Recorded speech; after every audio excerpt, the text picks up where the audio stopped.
Hello.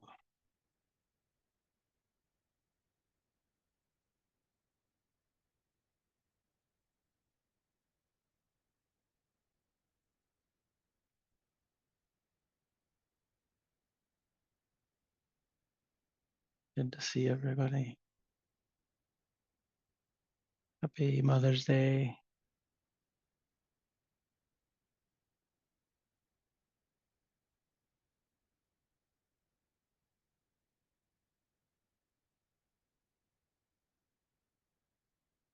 Oh, Michelle, you're muted again there.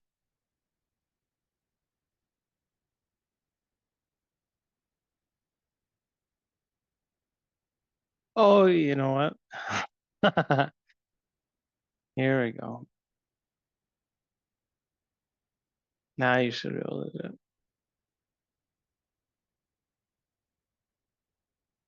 Oh, you're still muted though, but you should be able to unmute yourself. There we go. I have a lot more power now. I can Oh, she's the co-host. Okay. Well, make sure you see everybody if you want to on the other pages, please. If you want. Good to see everybody.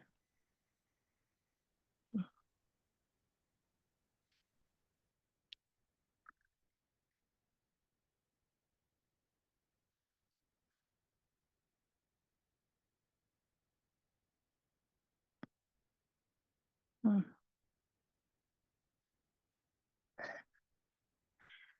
Hmm.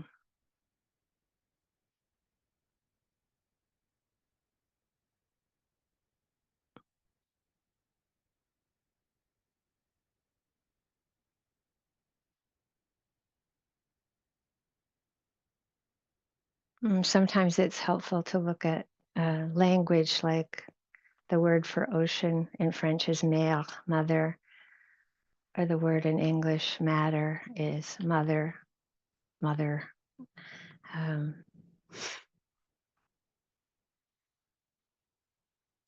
Our home planet, mother.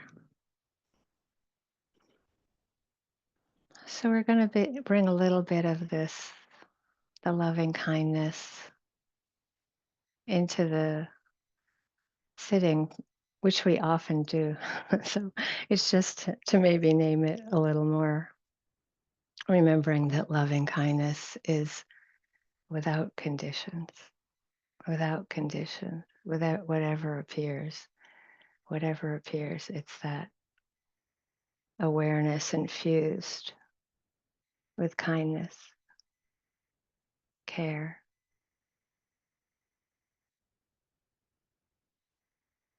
So our witnessing awareness is so important, the ability to observe, witness. And sometimes it can feel very cold. And the connecting with whatever is appearing with the kindness can often balance that coldness.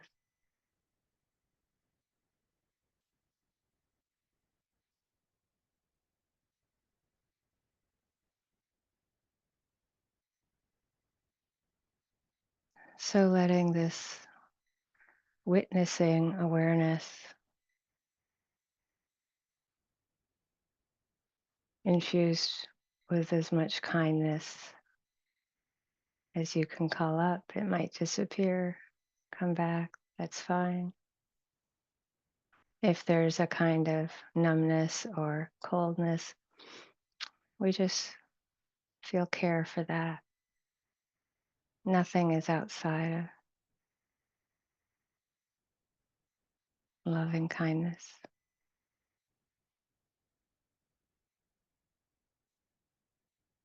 So just noticing your awareness settle in around your body.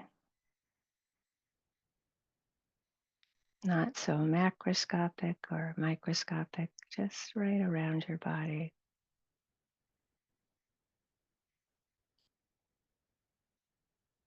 seeing if you can relate to your body like the planet, like the earth itself. The earth element, water element, we're so much made up of water, blood flowing, tissues, moist.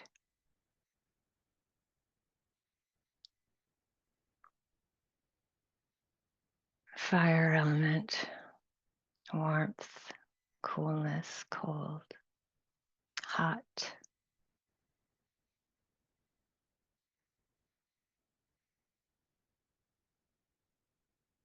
The air,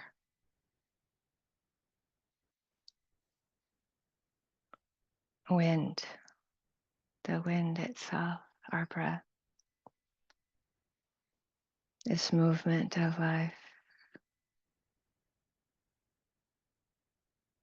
The moon affects the water of the ocean, the mother, right? The movement of the swells coming and going, and our breath coming and going.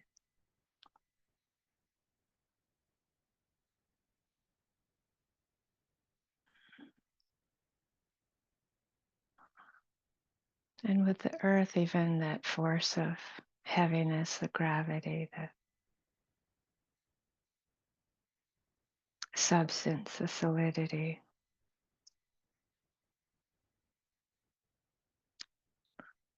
And it's a range of velvety, smooth to rough, softness to hard.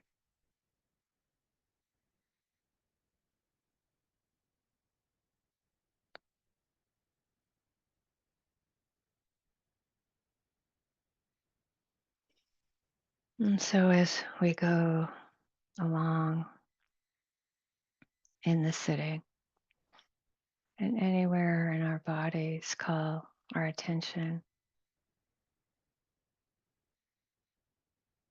and we're kind, as well as noticing these transforming elements at play.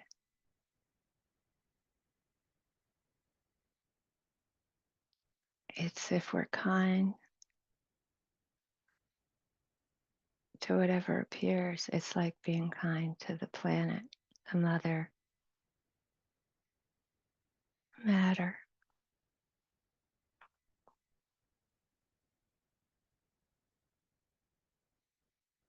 It's deep care.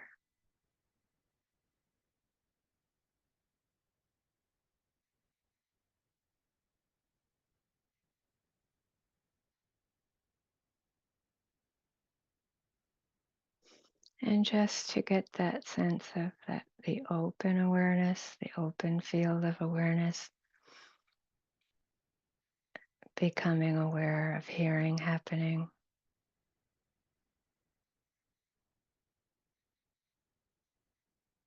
the textures and vibration.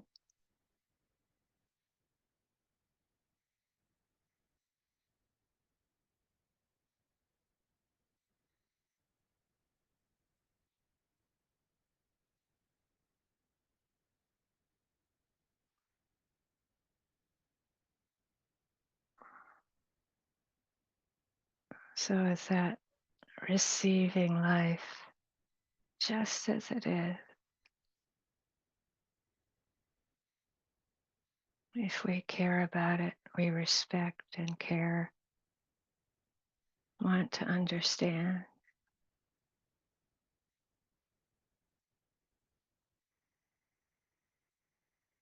Silence, sound, appearing and disappearing by themselves.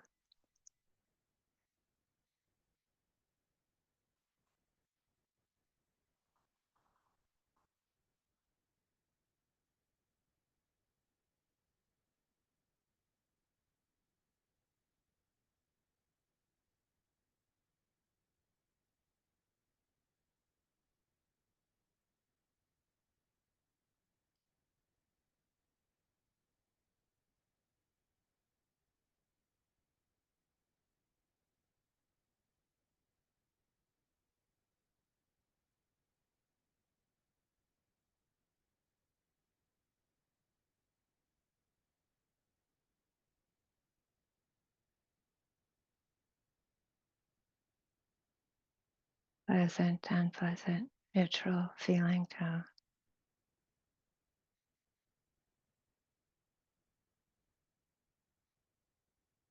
Coming, going.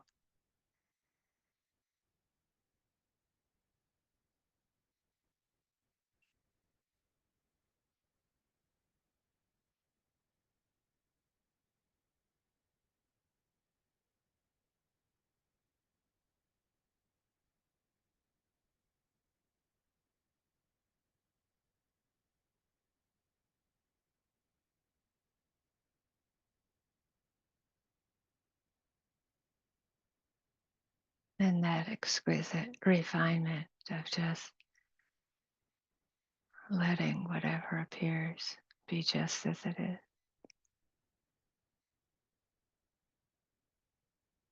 Deepest unconditional love.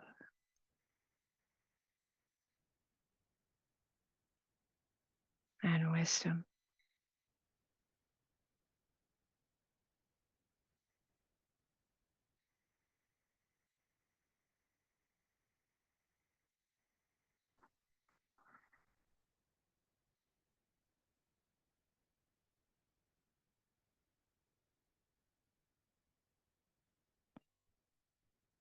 When we shift to our hands, we can get that felt sense of the elements without the visual image. Just whatever appears.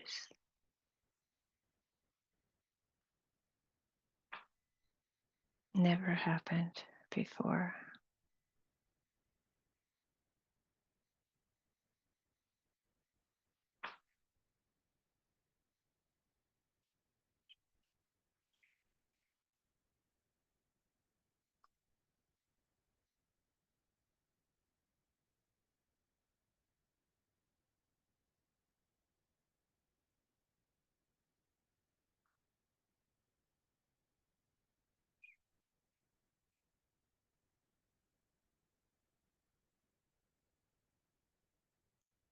Finding that balance of connecting, but not controlling.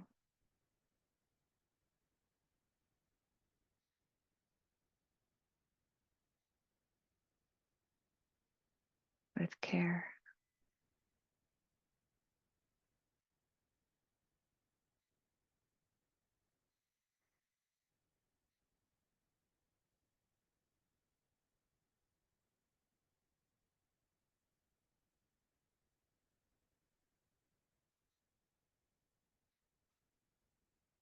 When we move to the breath in the abdomen, again, the visual image will come and go, no problem.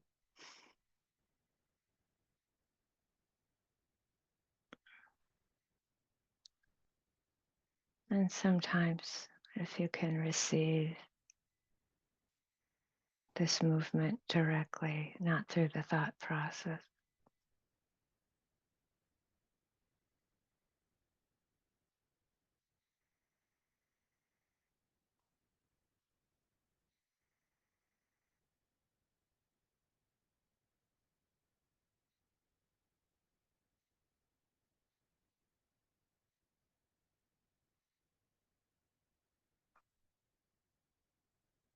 all of us breathing, being,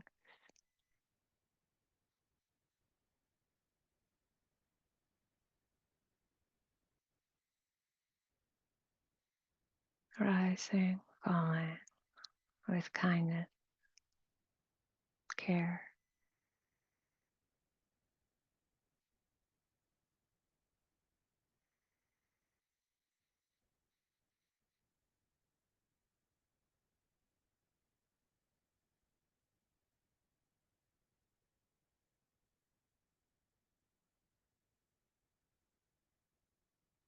And noticing how you relate to it disappearing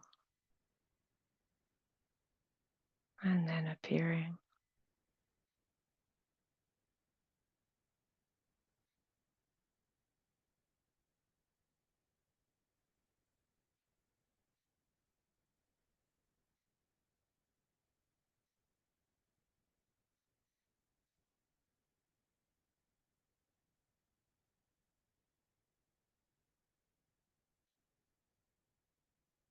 And if there's any thinking happening, of course, we're not demonizing thinking, trying to get rid of it.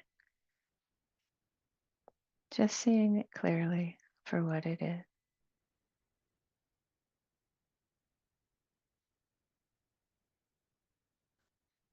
You can notice that area of the body where thought is happening, coming and going, like the breath and sound. No problem. It's a great kindness not to have to believe the thoughts.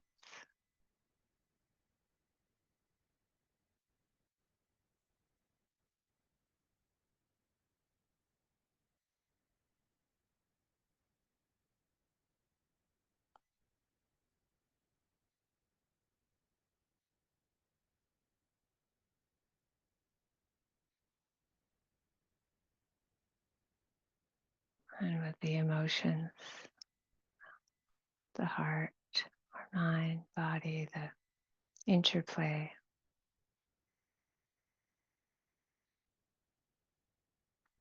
joy, peace, care, kindness, anger, fear, loneliness,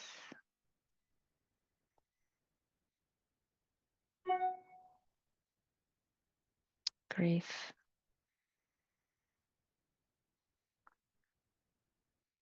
and we can include greed, hatred, and delusion, coming and going, pleasant, unpleasant, neutral, like sound, like breath, like body sensation.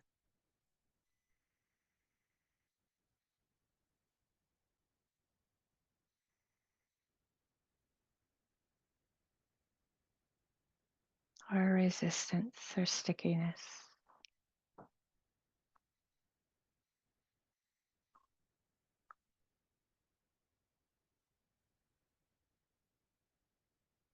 Seeing clearly with great kindness.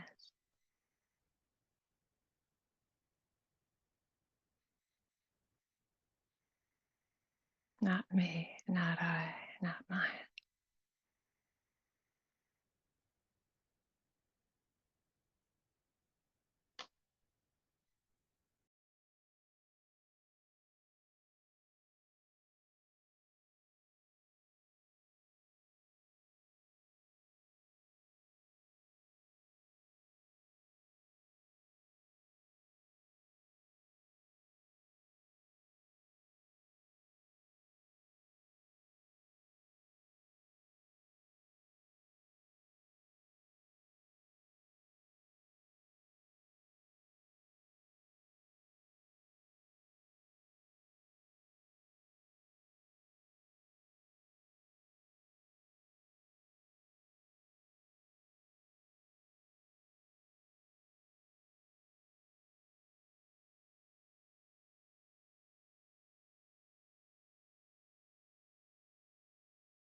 Well, depending on how long my talk is, after that, we're going to chant a metta chant.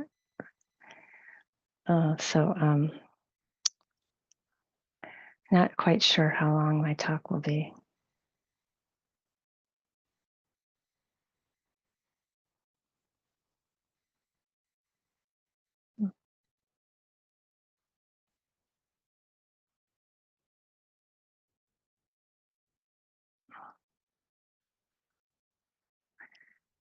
A few years ago now, there was a great fire on Maui.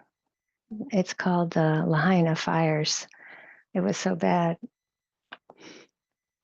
It also happened right next to our small neighborhood. There was a grand fire there, but it was so small in relationship to the Lahaina fires that it just took precedence over everything.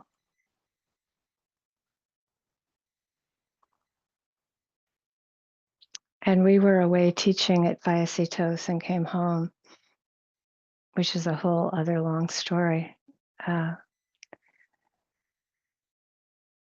I remember wanting to just do something kind of symbolically in relationship to it. And there's a very, very large cactus down the street from us. It's one of those, it's not a saguaro like in Arizona. They're related to the night blooming cereus, but they're not like, they don't crawl along walls. They're very, very tall and very grand. But they have the same kind of flower as the night blooming cereus. They're just beautiful, large, dramatic. They only last a day, these flowers.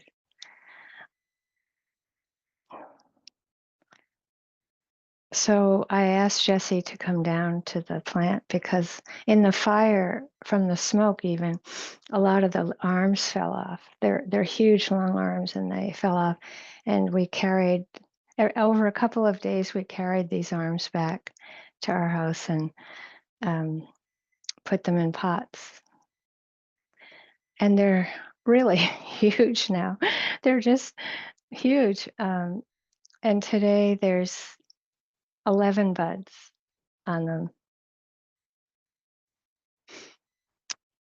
And I think what I find inspiring about that is that it's probably the worst dryness here I've ever experienced. It's like the drought is so bad that if you step on a leaf, it was a while ago, it was like it would crunch, everything crunch. But now if you step on something, it disintegrates. It's so dry. And like this morning, my nose is burning and bleeding. My eyes are burning. My throat is like horrible. And it's so dry. And yet there's these beings that flourish. And there's one of these cactus that lives across the street, and they don't water it. And it has so many buds. And I think it's just sometimes nature has such a way of being really inspiring. Like these are very alive beings that are just flourishing in such intense conditions. And I feel like that's the power of metta. It's the power of loving kindness. It's that important. You know, it's dramatic.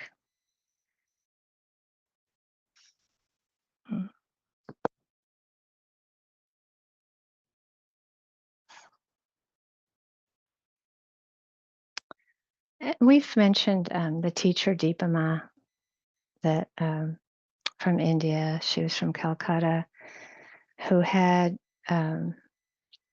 such a developed mind, you know, mind, heart, however you want to say it, but she really had cultivated so much loving kindness and so much of the unconditioned, right? She had love and wisdom so utterly in balance and deeply cultivated. And I was thinking of her in relationship to this talk. When she would come from India to IMS to teach, I always took care of her. I was looking back today and going, well, I never had the opportunity to sit with her, but I always had the privilege of taking care of her. And there are ups and downs to being a very porous, very open, porous type. And the good news is if you're that type, is that you feel everything, right? And so I could sometimes, whether I was standing with her or sitting with her, but this memory is of standing with her. And as she kind of emerged from the unconditioned, I really felt her to be the mother of loving kindness. Like her consciousness was just in that moment of coming out of the unconditioned, she was just complete metta because she cultivated metta so much. But it was like so impersonal, but so like each moment was being created, right? Like we create the world moment by moment. And it was like pure metta, pure, pure, unconditional metta. But that is a very impersonal metta. And I think that's something that's so important for all of us. It's like if you're walking down the street, pleasant, unpleasant, neutral, pleasant, that like the love and kindness in its purity includes everything. Just like Vipassana includes everything, right? And Vipassana includes everything that appears. There's nothing that's left out. That's the training. You learn how to be mindful of maybe sound or maybe the hands, right? The breath, we teach it that way. You're learning how to get the training of how to be mindful with one thing. You apply it to the next thing. And then of course the hard part, can you connect it to greed, hatred, delusion? Can you connect mindfulness with resistance, right? With unbearability, right? With grief. It's like this is hard. Unconditioned is hard.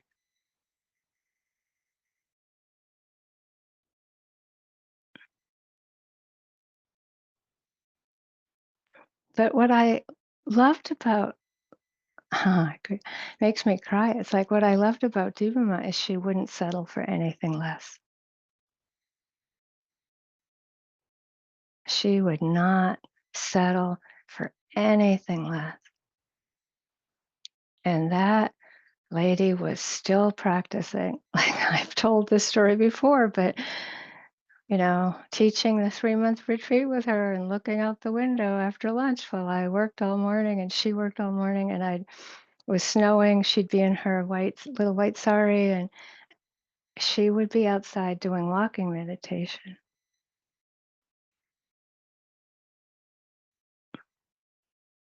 You don't see this that often, right? Somebody whose mind is that developed and that cultivated,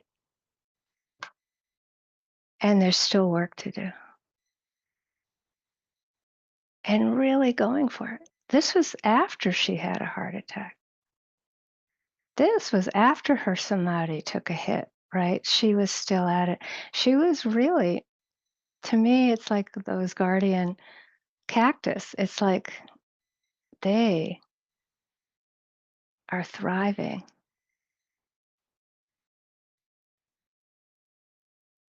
Deepama did not come from an easy situation.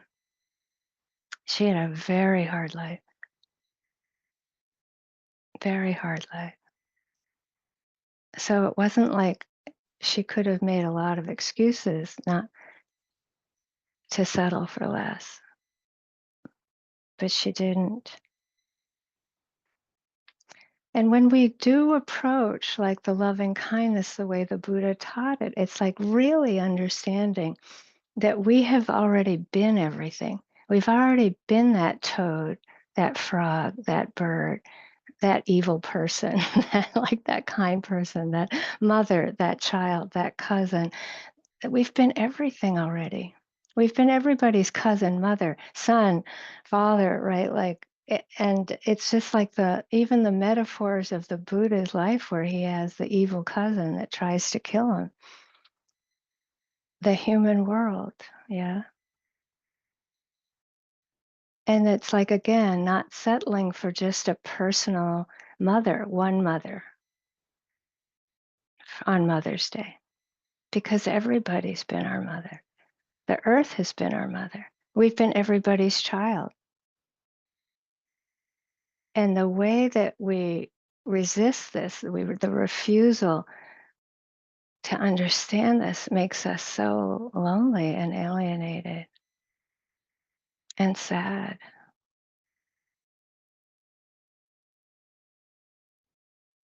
We don't have to settle for less. So in other words, we're related to everybody.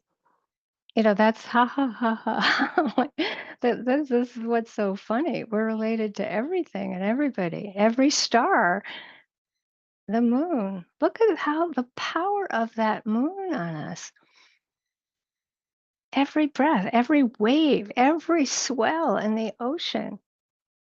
That's how deep the relationship is. You step out, it's the full moon soon. It's 6:45 a.m. here soon. That even if it's cloudy, how bright it is, how much power it has on us. Yeah.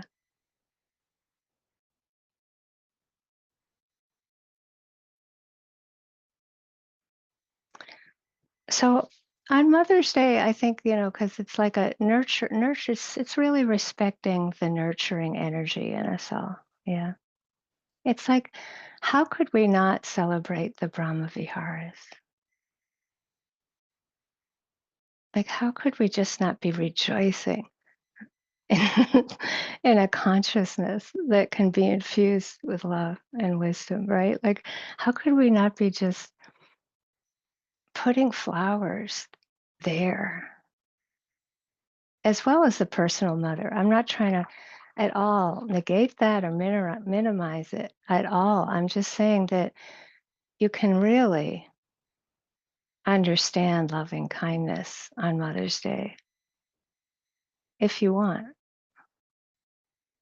Why settle for less?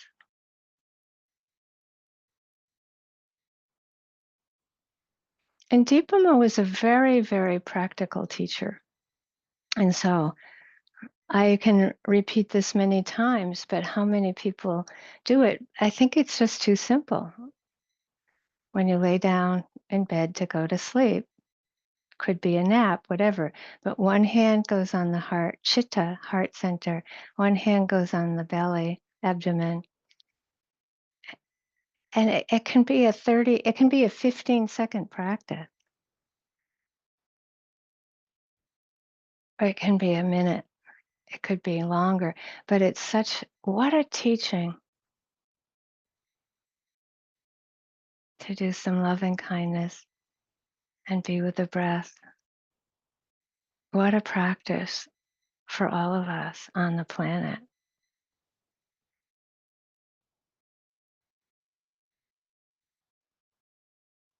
I mean, there's a lot of people in shell shock these days. And if one isn't or hasn't cultivated this stuff, boy, it's rough. It's rough anyway.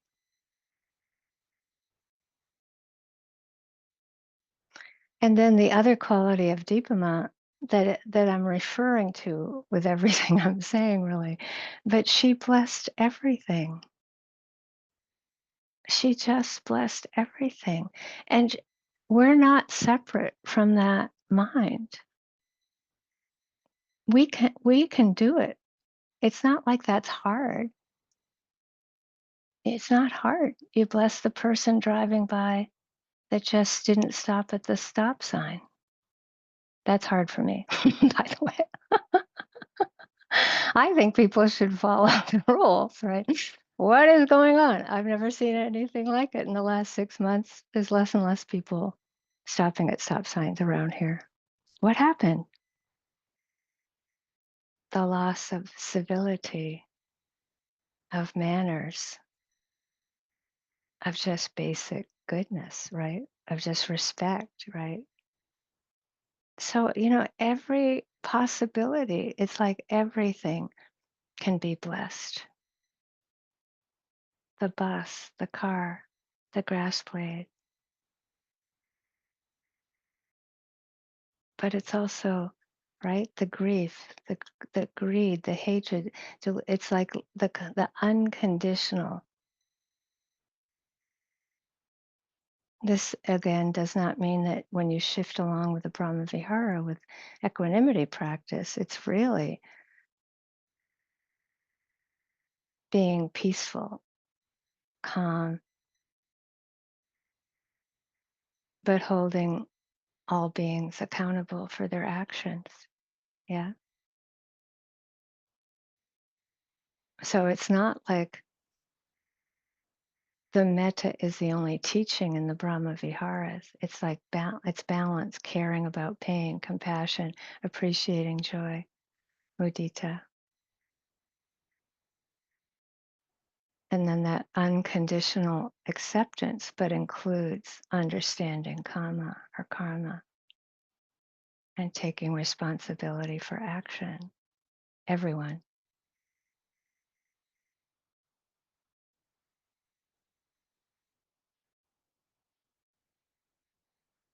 And what I also appreciated about Deepama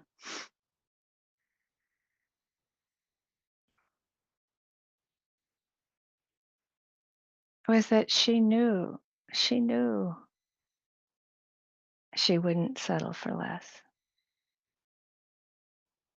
It wasn't like it was obvious from the outside. She had that parami of resolution, of determination from the inside, and she really respected it. She knew it.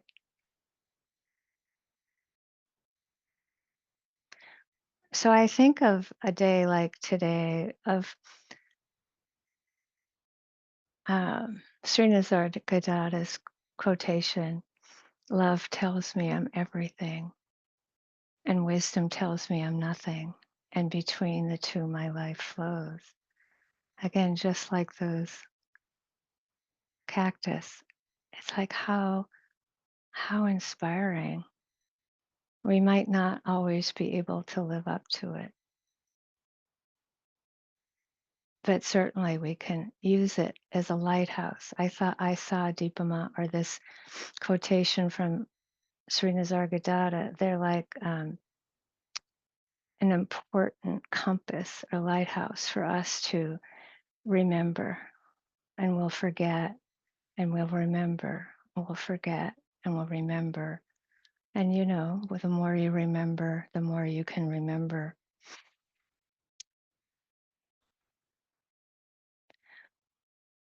So I think what can be difficult in these times, that if it's like the encouragement from Jesse and I not to settle for less, but it's also to remember that the Dhamma is very nourishing, right? It's not just unconditional love. The Dhamma, the truth, is totally nourishing, but it's invisible. It's so palpable, but it's invisible. It's like this inexhaustible fountain of truth and peace, right? But we have to remember just that taking the time and taking the time enough away from the static of it's like turning on a radio and if you don't get the station, it's static. I don't have a digital metaphor. I feel so old. I can't even begin to come up with anything but a radio. But it's finding that attunement, right? You're not settling for the static. You're finding that attunement to the metta station. You find the attunement to the equanimity station, right? And sometimes you have to really wait, call it up and wait and do nothing.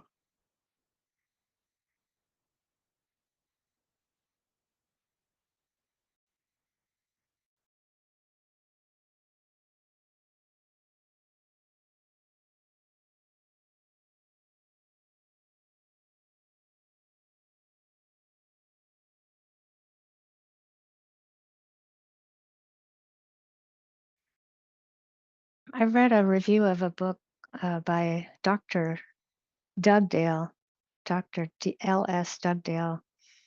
He's a physician and ethicist at Columbia University, author of the book, The Lost Art of Dying, Reviving Forgotten Wisdom. This is a very small quotation from the book. The art of dying well cannot be severed from the art of living well. And that includes caring for one another, especially when it's hard, inconvenient, or costly. I want to read that again. The art of dying well cannot be severed from the art of living well. And that includes caring for one another, especially when it's hard, inconvenient, or costly. It is not enough to offer the dying control. We must offer them dignity, not by just affirming their despair, but by affirming their worth, even when they are suffering, even when they are vulnerable, even when they are, in worldly terms, a burden. And I think that it's so important. Of course, I'm going to emphasize sometimes right now, these times, because it's the vulnerable that are getting attacked. The people who can't defend themselves well are getting attacked. And certainly when you're close to death, you're vulnerable, right? And so all of this is the same in terms of the ethic of offering dignity and caring about people even when it's hard. Yeah. That's unconditional love. It's not a self-centered love, right? It's that moving beyond pleasant, unpleasant, neutral. And we all know that human babies will actually die without love, even when conditions are very bad. If you're alive, you received something.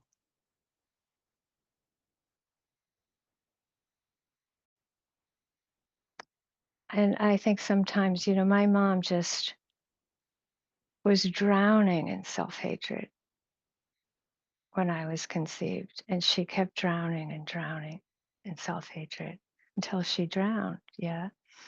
And so I maybe more than anyone, I understand the power of loving kindness and the power of it to heal self-hatred or hatred for others, right? It's like what that yes, it can be hard. But it's worth the effort, no matter how hard it is and how much we can't do it at times, whether it's outer or inner. But that sense again of um,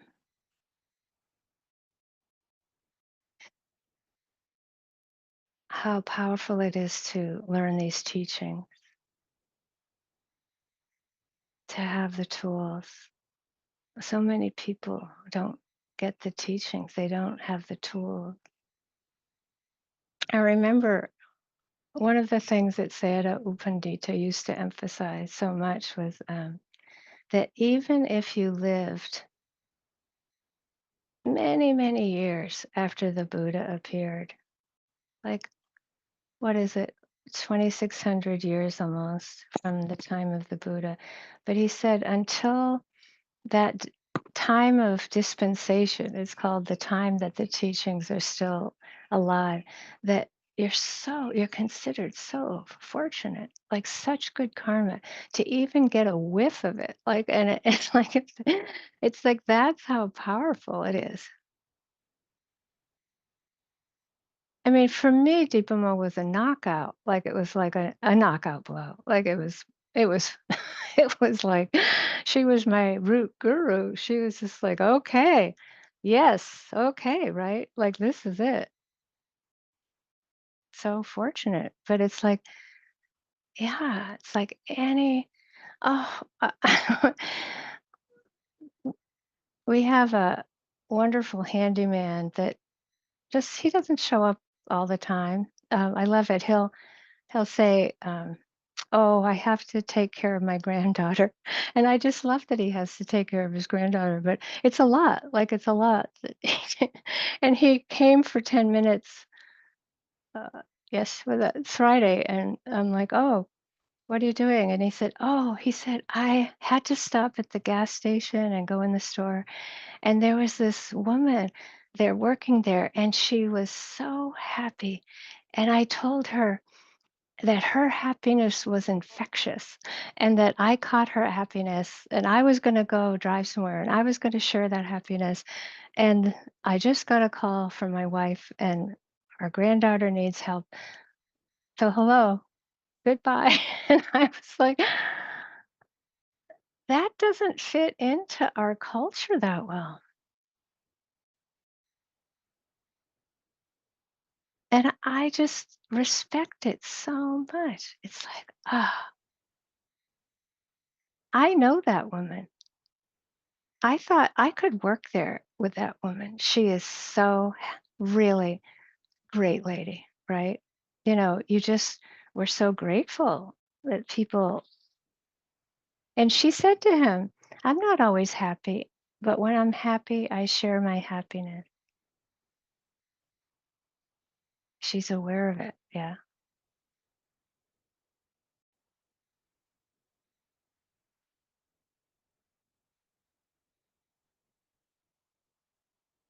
I'm sort of going through another round of body dukkha, kind of grounded, little teeny walk, stop, little this, stop. Um, And at first, it's always that it's hard to surrender, but then it's always the whole world opens up in a different way. Yeah, when you slow down and slow down and slow down. And the other night, just before Jesse had to go back to Massachusetts, we were listening to a mockingbird. And there's a long story to the mockingbird, so I'm not sure I can go into it all. But it left our yard and went to the neighbor's yard, which was, it was so sad. But the neighbor has a much quieter situation, and their compost must be really good. As I watched the mockingbird drop down, especially when they're irrigating, this mockingbird just loves it there. It seems to have moved there. And we were listening to it. And I think you all know mockingbirds can sing a lot of different melodies, like lots. Like they're incredible. And I read that they can even imitate like frogs and toads. And so Jesse and I were standing there, and there happens to be a donkey that lives like close by to this house. And, it's lived here, I think the whole time, 15 years. And we were listening to all the different songs of the mockingbird. And at the end, it sounded like a donkey.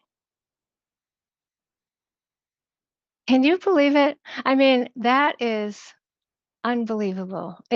And it was so good there were two of us because, I Jesse can confirm this. Like, you think, well, maybe it's just Michelle heard the donkey, but it isn't. It's both of us. We both heard the donkey, and it was the mockingbird. And isn't that cool? And I feel like that's um, the goodness. There's so much goodness when we get so just elated from something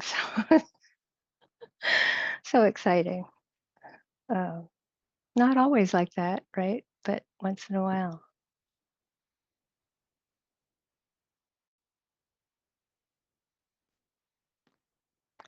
So I'm going to read a poem that I refer to a lot.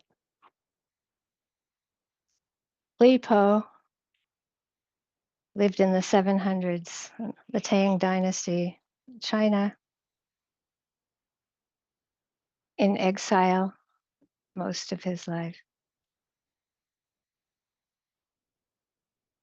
And this is a translation that I saw maybe when I was 19. And I found it in a book. In those days, things were changing, and I found in a little bookstore this book that was handmade and sewed, together. And I can't find it, but um, it's a translation that surpasses by far any translation of this poem. So it's called Mountain Dialogue.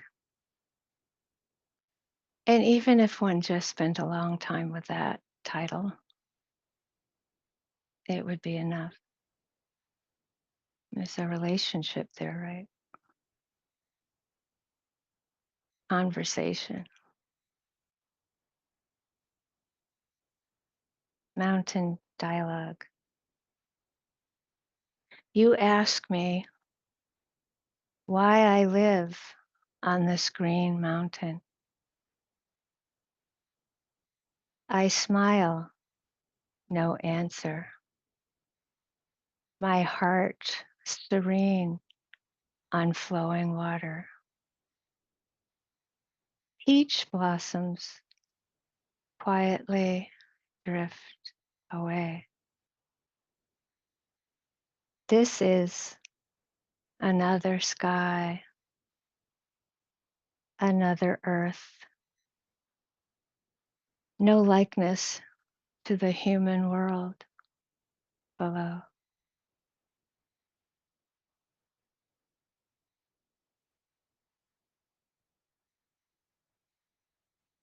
Love and wisdom, my heart serene on flowing water.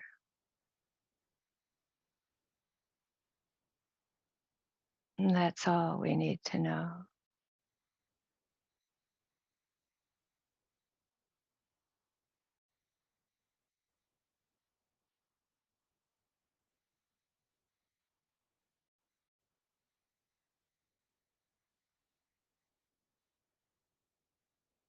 Happy Mother's Day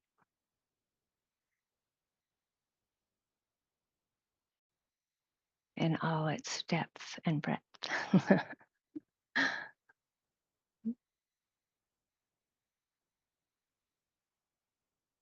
So Jesse's going to chant the metta chant with us.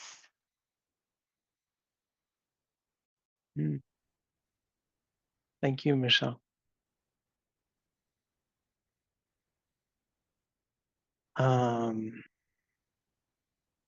We were thinking it'd be nice to do the Karaniya Metta Sutta, chant that together. We've actually been chanting it a lot recently. As many of you know, I'm back in Massachusetts now. My mother is not well, and she is not a Buddhist or a practitioner, but somehow she asked to start doing this every night. I honestly don't remember how that happened, how she knew about it She came to a even. Yeah. Yeah, She yeah. came I to a mean, it's not retreat. like it's, yeah. I mean, it's like I don't talk about any of this, Right. with my mom, but um, it's been really very beautiful, really meaningful. Um,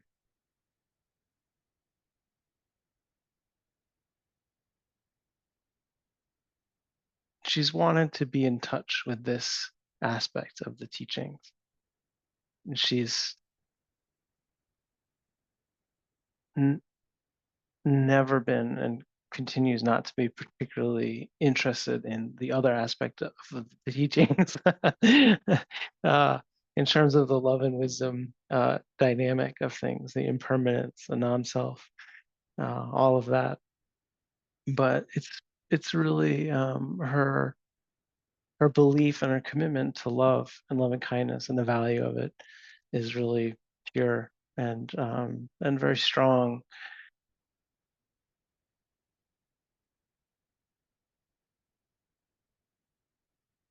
It's amazing how strong that can be, even without the other side of things. Um, so she can't chant it. Her her vocal cords are mostly paralyzed at this point, but I will chant it, and then my little brother will read it in English together each night. Our loving kindness meditation. So I will read it in English now, and then we can do the chanting together. We'll do a call and response. It's good to just remember the words, this particular translation. This is what should be done by one who is skilled in goodness. Having glimpsed the state of perfect peace, let them be able, honest and upright, gentle in speech, meek and not proud, contented and easy to support, with few duties and simple in living, tranquil in their senses, masterful and modest, without greed for supporters.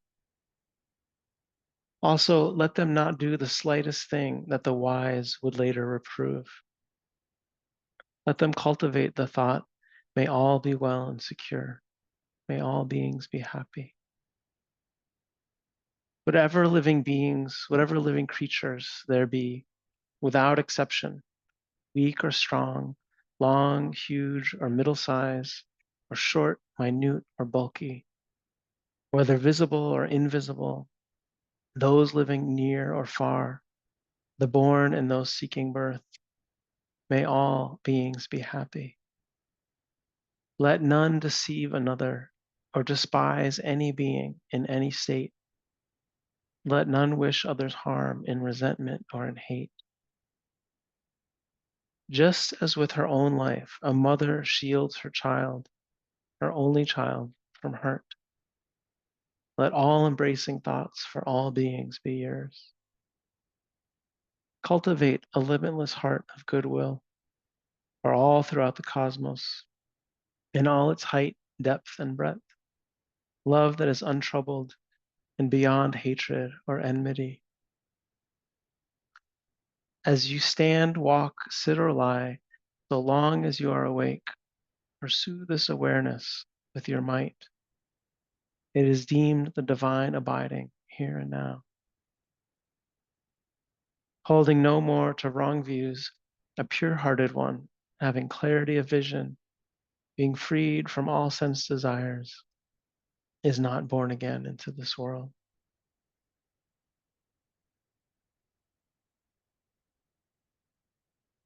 So beautiful, so pure.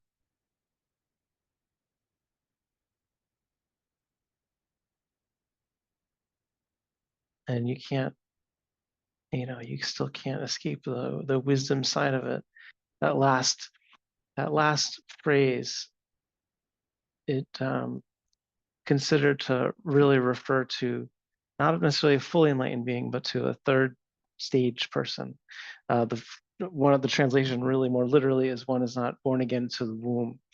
And so that someone like Deepa Ma, who is considered to be a non-returner, who would not get born back into the gross physical plane, but into the would still have another round to go, but in the fine material realms or other realms. But the sense of not being born again into this world, it's when we chant it with my mom, she's like, what is that? She's not sure how she feels about that part of it.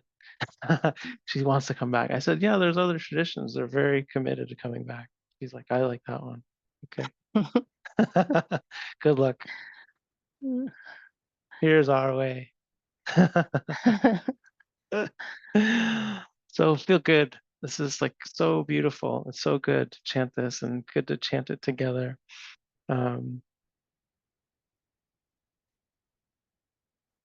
Hard, as Michelle was saying, hard to do in all of the nooks and crannies of the heart, really how much all of these little places that the sutta points out to of where we can get stuck, and how good it is to keep striving, like Deepa Ma encouraged and showed.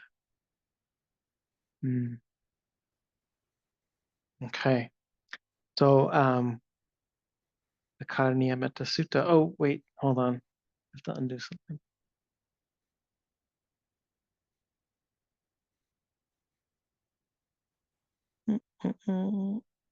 Okay, everyone, you're allowed to unmute yourselves. You're encouraged to unmute yourselves. Of course, you don't have to, but we'd love to hear the crazy symphony of sound from the Zoom shared audio. So, of course, you're not worried about the quality of your Pali pronunciation or your chanting voice. It's the connection with the spirit of the words. This, some folks will know Pali is the canonical language of our lineage, our tradition, the Theravadan Buddhism. And this particular tune is not a Burmese tune to it. It's from a teacher from Sri Lanka that we learned it from. So we'll go line by line and take your time, feel good, connect with the words, the meaning, the goodness of it. Karaniyam atakusalena. You could do call and response. Hold on. Michelle, we're going to do call and response. Okay. All right. We'll do that again. Paraniyam atakusalena.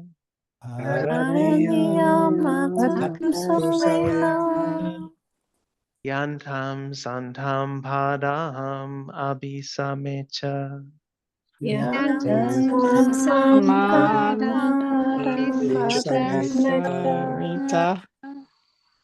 Tako ujucha sujucha.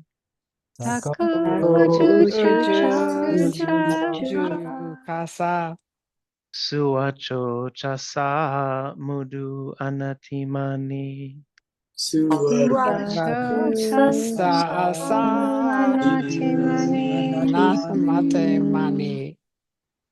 Santu sakocha subarocha.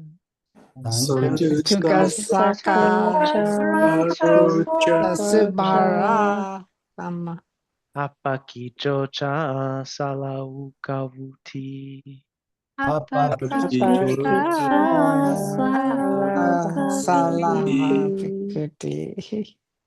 Antindriyocha nipakocha.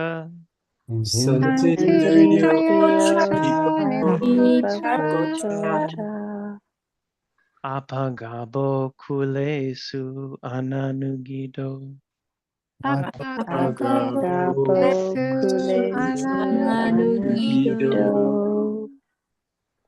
Nacha kudam samachare kinchi.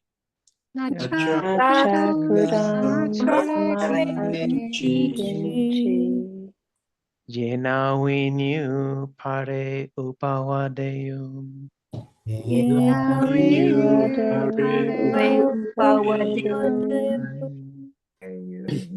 Sukino wa kemino hontu.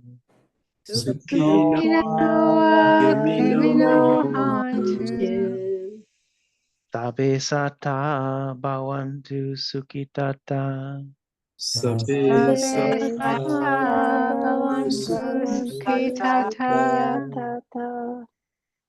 Ye kechi panabutati.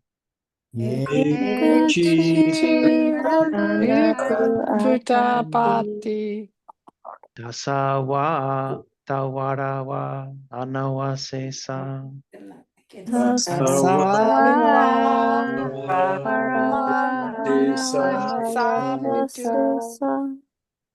Digawa yehemantawa.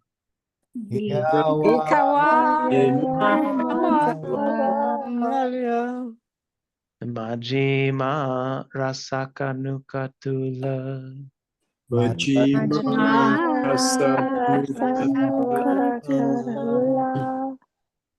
Ditawa yehewa adita.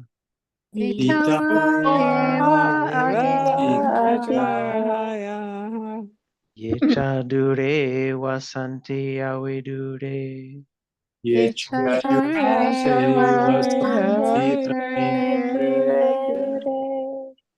Bhuta wa sambhave siwa.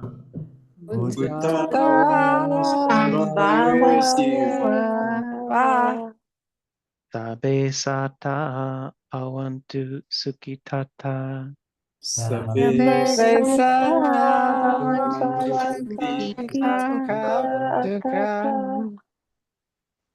Na paro param nikubeta.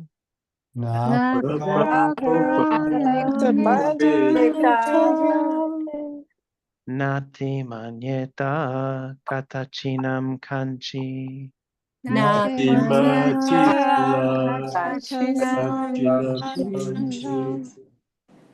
Vyarosana patiga sanya.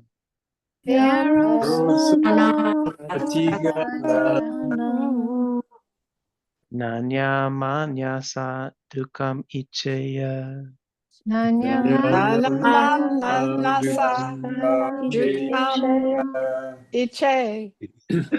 Matayata niyam putang.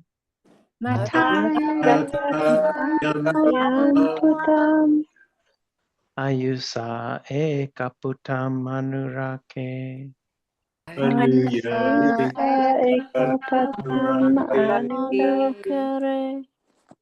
Ewampi sababotesu.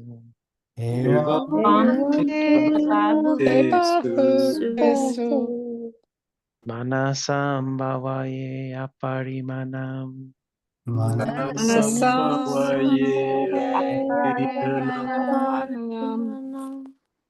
Metancha sabalokasmi.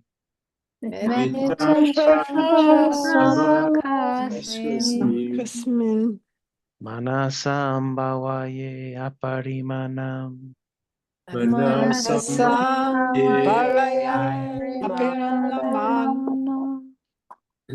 Udamadocha tiriyancha.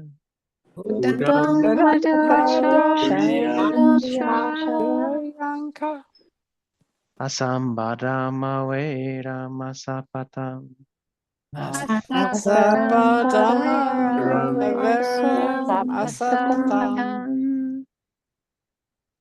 Itan charang nisinowa.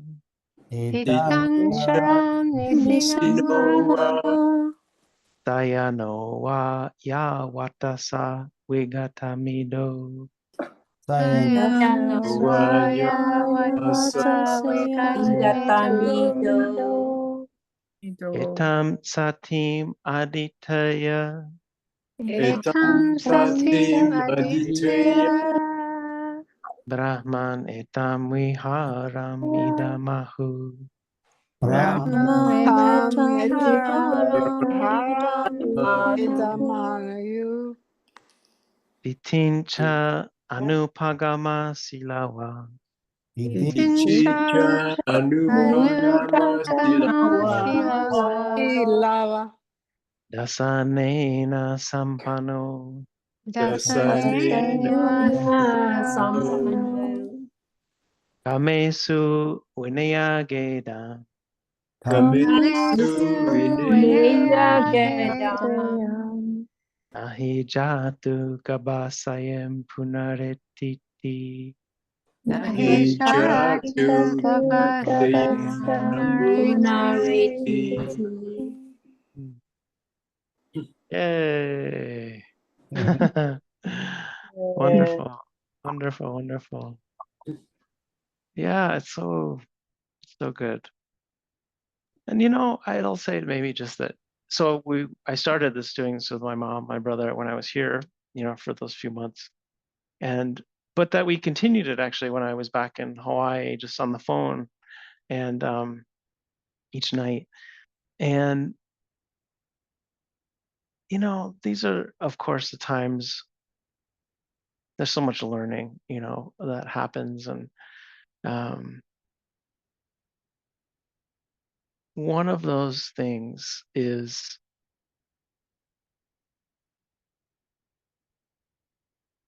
that always feels important, and it occurs in every time of this type of situation of crisis or death or this kind of moments of intensity or celebration, that we take, because of the intensity of the moment, calls for showing up in a deep way, and that there's always parts of us that recognize that, and I want to honor that there's ways that we can kind of stretch outside of our normal patterns with ourselves or with one another. That's very powerful and very meaningful. And there's I do believe that it's helpful at times when it reflects back on, like, why don't we do this type of thing more anyway? Like, why don't we call one another at night and like do the metta chant together? Uh, like, why doesn't that happen? Or if it does happen, just like how wonderful that is, because there are people who do that. And I know that there are people who, sit together on Zoom outside of our formal things, even in this Sangha. There's people who, do that. And I think there's just a sense of that encouragement of, just as Michelle's saying, it's like it doesn't fit into a lot of like cultural norms sometimes, like being kind and being friendly and being open-hearted in a kind of public way, or even with close friends who, for whatever reason, it's like we get into certain routines and certain boundaries and certain parameters, and just that there is a value to, at times, exploring, like, what is it like maybe at times to open that up, right? To practice together, to chant together, to be with each other in ways that are vulnerable and beautiful, um, intimate, in these holy ways that, it's like, what are we waiting for? And how fortunate we are when the opportunity arises, and if it was our invitation or that of another. But it's just as Michelle's saying, and as we all are saying all the time, it's like these days require, like, um, a lot of us, and that sense of like extremism for love, and and where are we being called, to be more radical in our caring for ourselves and one another? What forms might that take? And what that might require from ourselves. Just, something to consider, an invitation for all of us to go deeper with one another, not just ourselves. Mm. So yes, happy day, happy Mother's Day, happy full moon, happy Sunday.